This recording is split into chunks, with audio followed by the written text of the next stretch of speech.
P. The moment I heard the words, cold and sharp like shards of glass slicing through my chest, I knew there was no turning back.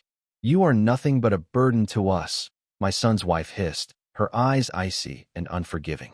My heart shattered, but I kept my voice steady. I had to leave quietly, before my presence turned their home into a battlefield where I no longer belonged. At 75 years old, I had never imagined my twilight years would be marked by such cruelty, especially from those I loved most. I came here decades ago, hoping to find comfort and belonging with my son's family. But the truth was hidden beneath smiles and polite nods. The whispers, the sideways glances, the cold shoulders, it all pointed to one painful reality. My son's wife saw me as an obstacle, a weight to be cast aside. I packed my small bag slowly, every motion measured to avoid suspicion. I could feel the weight of years pressing down on me. But something inside me stirred a fierce determination not to let bitterness define my last chapter. As I closed the door behind me, the house seemed to grow silent, as if holding its breath in my absence. Outside, the evening sky was painted with the soft hues of twilight, and the world seemed vast and indifferent. I wandered without direction, memories flooding my mind like a relentless tide. The laughter of my son as a child, the warmth of his small hand in mine, and the hope I once had for a united family.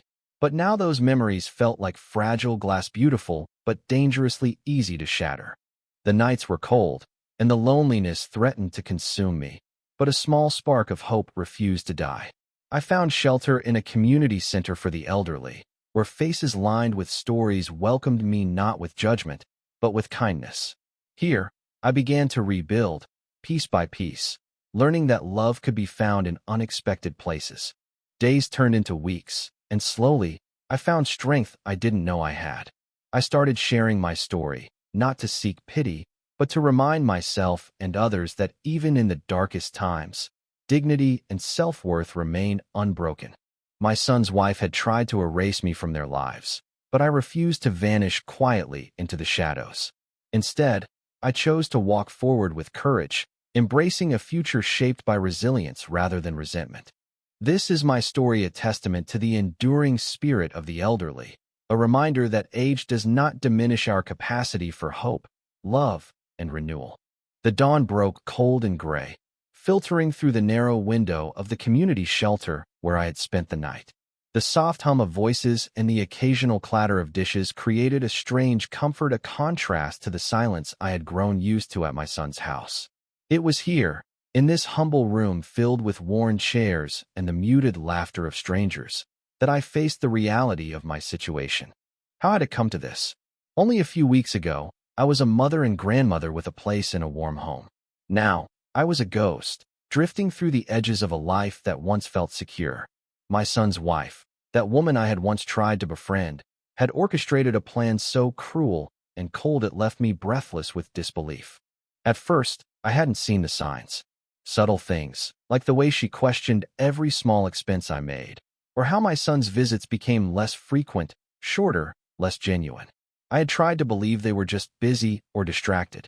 But the truth came crashing down one afternoon, when I overheard a phone call between my son's wife and someone unknown, a conversation filled with spiteful laughter and talk of pushing me out, of painting me as a burden to the family. I was crushed. The family I had sacrificed so much for was turning against me. And my own son, caught somewhere in the middle, was silent, hesitant to confront the woman he had married. That day, I had sat at the kitchen table pretending to read, tears burning behind my eyes. When she approached, feigning concern but with a venomous edge, she said to me, "You're no longer welcome here. We cannot keep you. You're a burden, and it's best for everyone if you leave." Those words broke me, but they also ignited a fierce resolve. I could not allow myself to be discarded like trash. But how to fight when my strength was fading, when my place in this world was shrinking? So, I chose to leave quietly, without confrontation, without bitterness visible in my voice or eyes. At the shelter, I met others like me, older souls carrying stories of loss, resilience, and rebirth. Mrs. Alvarez, a retired schoolteacher with eyes like molten gold, welcomed me with a knowing smile. "You're stronger than you think, dear," she said softly. "This world can be cruel, but it can also surprise you. Her words became a lifeline. Over the next weeks, I began to engage in the shelter's activities: knitting, storytelling circles, shared meals. Slowly, the sharp edges of loneliness softened. I realized that although my son's home had rejected me, life was not finished with me yet. One chilly afternoon, I sat by the window watching children play outside. Their laughter echoed through the air, innocent and unburdened. I thought of my own grandchildren, how I had watched them grow through photos and brief visits, each moment bittersweet.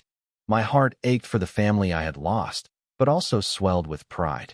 Despite their betrayal, I had raised my son to be a good man. Perhaps, in time, he would find the courage to see the truth. But for now, I needed to heal. The shelter's social worker, a kind woman named Sarah, helped me apply for a small apartment designed for seniors. It was modest, a single room with a kitchenette and a small bathroom, but it was mine. A place to rebuild, to find peace. Moving day was bittersweet. As I packed the few possessions I had brought with me, I found an old photograph of my son and me, taken when he was a boy. We smiled, arms wrapped tightly around each other, hope shining in our eyes. I tucked it carefully into my bag. Settling into the apartment, I found solace in simple routines: morning walks, tending to a tiny plant by the windowsill, listening to the radio. Yet, beneath the calm, a storm of emotions brewed: sadness, anger, fear, but also a cautious hope. One evening, as I sat knitting a scarf for a neighbor, I heard a soft knock. "I heard about your story," she said quietly. "I just wanted to say you're not alone." Her words felt like a balm on a raw wound. Over the coming weeks, Emma became a regular presence in my life, helping me navigate the confusing world of medical appointments, social services, and loneliness. Through her, I met others who had faced hardships but found ways to persevere. One day, Emma brought a scrapbook filled with photos and letters from the community's elders. "We all have stories worth telling," she said. "Sharing them helps us heal." Inspired, I began to write again: poetry, memories, reflections on life's bitter and sweet moments. Writing gave me a voice when silence had once been my refuge. Despite the warmth of new friendships, the past still haunted me. News from my son was scarce. One phone call came, brief and awkward, his voice heavy with guilt, but unable to break through the walls built by his wife. I longed to forgive him, to hold him close, but the pain of betrayal lingered. Could love survive such fractures? Could a family broken by greed and cruelty be mended? The answer came unexpectedly. One afternoon, as I returned from the market, I found a small package at my door. Inside was a letter from my grandson, the boy I had not seen since the day I left. His words were simple, but filled with love and sorrow. "Grandma, I miss you. I don't understand everything that happened, but I know you are kind and brave. Please don't give up on us." Tears blurred my vision, but my heart felt lighter. That night, I dreamed of my son's house not as a place of pain, but as a symbol of hope. I saw myself crossing the threshold, not as a victim, but as a woman who had survived and grown stronger. The next morning, I wrote a letter to my son and his wife. I did not accuse or blame. Instead, I shared my feelings honestly: my hurt, my hope, my desire for reconciliation. I sent it with trembling hands, unsure if it would ever be read. Days passed without a reply, and doubt gnawed at me. But then, one evening, a knock came at my door. My son stood there, his eyes red and tired, his hands empty, but his heart open. "I'm sorry, Mom," he whispered. "I was afraid and confused, but I want us to be a family again." In that moment, years of pain began to dissolve, replaced by cautious hope. We talked long into the night, unraveling the misunderstandings, the fears, and the lies. My son admitted how difficult it had been to stand against his wife's cruelty, but he promised to fight for me, for us. Healing would not be instant or easy, but it had begun. The next day, I stood by my window, watching the sun rise over the city skyline. The world was vast, full of unknowns and promises. I was older, yes, and had faced harsh truths. But I was still here, alive, valued, and loved. And that was enough. Days blurred into weeks as I slowly began to rebuild a life I had thought was lost forever. The apartment I now called home was modest, but to me, it was a sanctuary, a place where my heart could breathe without the weight of rejection pressing down. Each morning, I awoke to the gentle light spilling through the curtains, reminding me that every day was a new chance to heal, to grow, and to rediscover my worth. Despite the scars left by my son's wife's cruelty, I found unexpected strength in the community around me. The neighbors were kind in ways I had never expected. Mrs. Alvarez continued to be a source of wisdom and laughter, sharing stories of her own battles with loneliness and despair. Emma, the young volunteer, brought warmth and a youthful optimism that lifted my spirits when they faltered. But even in the comfort of newfound friendships, there were moments when the past came crashing back like a relentless tide. Memories of that fateful day when I overheard the cruel plans, the cold words that branded me a burden, and the slow unraveling of the family I had cherished haunted me. The ache of being discarded by the ones I loved cut deep, a wound that no kind word could fully heal. One afternoon, as I sat on a bench in the nearby park, I found myself watching a group of children playing. Their laughter was pure and untainted, a stark contrast to the bitter reality I had endured. My mind wandered to my grandchildren, innocent souls caught in the crossfire of adult conflicts. I longed to hold them close, to tell them that no matter what, their grandmother loved them fiercely and was fighting to survive, to be worthy of their love again. That evening, I received a letter in the mail. It was from my grandson, the same boy whose heartfelt message had found me months before. His words were simple but powerful, filled with hope and a longing for connection. "Grandma, I don't understand everything, but I want you to know that I love you. Please don't give up on us." Tears blurred my vision as I read and reread his message. His innocence and love were a lifeline, pulling me back from the edge of despair. Inspired, I began to write more letters, poems, memories. Writing became a bridge between my past and my present, a way to process the pain and find meaning in the chaos. Each word was a step toward reclaiming my voice and identity. Yet, beneath the calm surface, the question remained. Could my family ever heal? Could my son find the courage to stand against the woman who had pushed me away? And could I forgive, not just them, but myself for feeling so lost? The answer came unexpectedly one cold morning. A knock at my door startled me. Opening it, I found my son standing there, his eyes heavy with exhaustion and sorrow. He held nothing but a worn jacket and a small bouquet of wildflowers, their colors muted by the winter light. "I'm sorry, Mom," he said softly. "I should have protected you. I was scared, and I didn't know how to fight back. But I want to make things right." For a moment, I hesitated, the walls I had built trembling under the weight of his words. Then, slowly, I stepped aside, inviting him in. That day marked the beginning of a fragile reconciliation. We talked for hours, unraveling the tangled web of hurt and misunderstanding that had divided us. My son confessed his fears and regrets, admitting how his wife's influence had silenced him. I shared my pain and loneliness, the fear of being forgotten and discarded. It was not an easy conversation, and the road ahead was uncertain. But in that small apartment, with the flicker of a candle casting soft shadows on the walls, we found a glimmer of hope. In the following weeks, my son returned more often, sometimes bringing my grandchildren to visit. The joy in their eyes as they ran to hug me was indescribable, a balm to my wounded heart. Slowly, the icy walls between us began to thaw.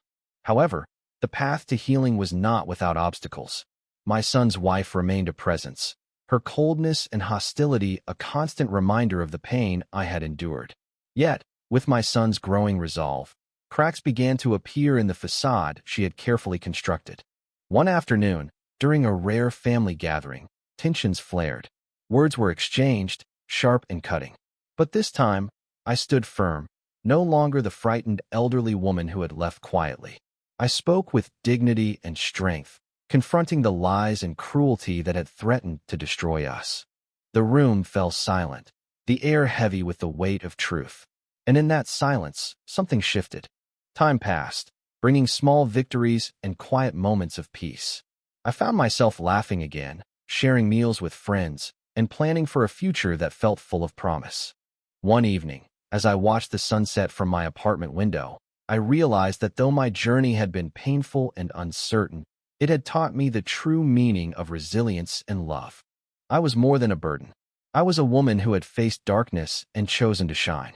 As the days grew longer and the city awakened with the promise of spring, I felt a stirring inside me, a quiet rebirth. The pain that had once felt so all-consuming began to settle into a distant ache, a reminder of battles fought, but not in vain. I learned to cherish the small victories, a smile shared with a neighbor, a warm cup of tea in the morning, the soft embrace of a familiar song on the radio. My relationship with my son remained fragile but hopeful. He was a man torn between loyalty to his wife and the blood ties that bound him to me. I understood his fear, but I also saw the courage slowly growing within him, like buds swelling beneath the winter frost. One afternoon, as we sat together in my modest living room, he looked at me with eyes heavy yet determined. "Mom, I've spoken to her," he said quietly. "I told her that this family needs you, that I won't let her push you away anymore." Relief and sorrow mingled in my heart. Relief that he was finally standing up, and sorrow for the time lost, the wounds inflicted by silence and denial. Still, there were battles ahead. His wife was not a woman easily moved by pleas or reason. She wielded bitterness like a weapon, and the years of resentment had hardened her heart. But I no longer feared her. I had become stronger. In the weeks that followed, I found ways to reclaim my place not through confrontation or anger, but through love and persistence.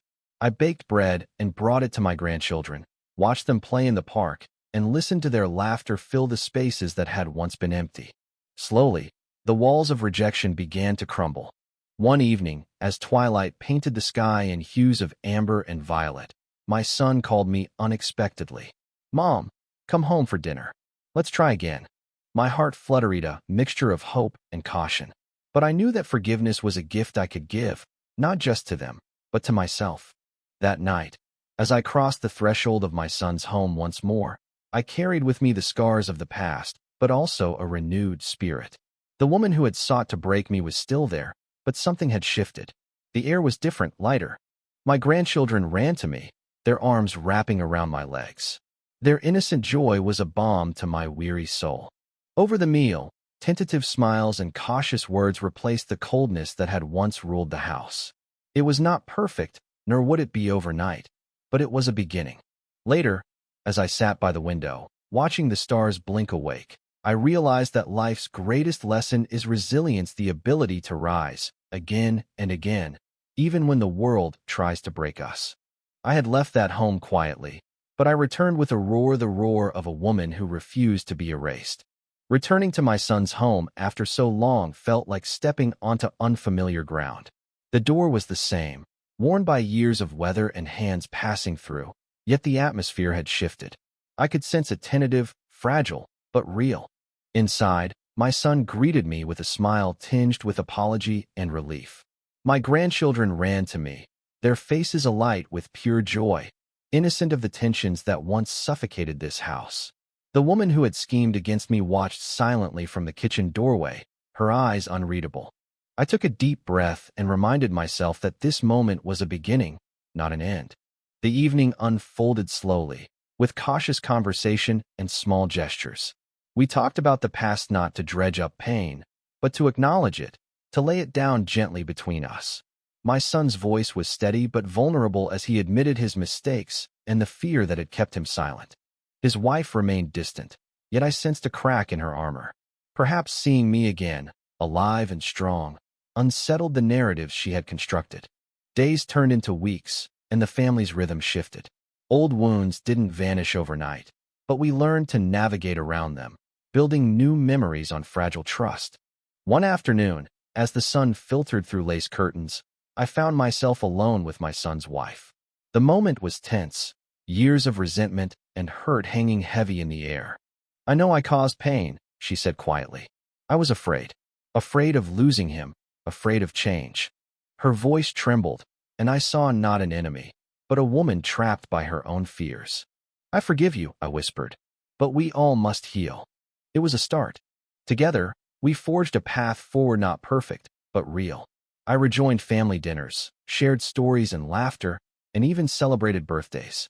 The house that once felt cold and unwelcoming slowly transformed into a place of belonging. More importantly, I reclaimed my dignity and self-worth. No longer a burden, I was a pillar, a grandmother, a mother, a woman who had faced betrayal and risen with grace. One evening, as I sat watching my grandchildren chase fireflies in the yard, I realized that my journey was more than survival. It was a testament to resilience, to the power of love to mend even the deepest fractures. Age had not diminished me. Instead, it had sharpened my spirit. I had left quietly, but I returned stronger, ready to embrace the twilight years with courage, hope, and an open heart.